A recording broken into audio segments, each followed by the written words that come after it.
Tonight, a return and a thank you. Superintendent Ernest Winston was in attendance at tonight's CMS board meeting just days after being diagnosed with Bell's palsy. It is a condition that causes temporary paralysis and some muscles in the face. Winston and the board did have a packed night at their meeting tonight.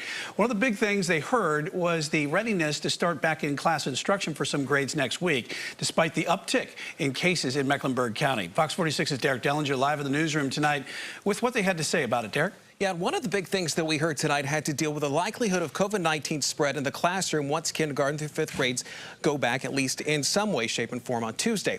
They actually say as long as schools are doing their cleaning practices, the chances of getting COVID are actually very low.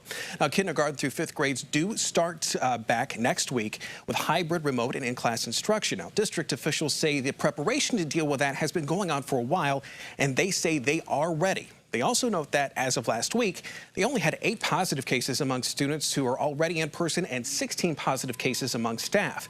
County Health Director Gibby Harris says there is a bigger worry outside the classroom for COVID than in.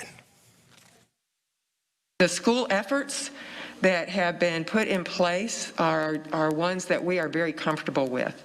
The arrangements in the schools, the work that's been done with the staff, the training that's been done with the staff.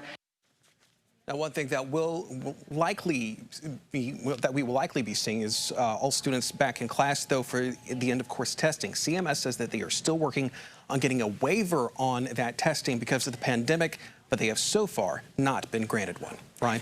Derek, there is also one other big thing tonight. The district is planning on renaming another school, too. Yes, they are. In fact, the one they're looking at renaming is the Behringer Academic Center. It's an elementary school off Walton Road. The district says that the Behringer name has ties to white supremacy, and they are formally looking into a new name for the school.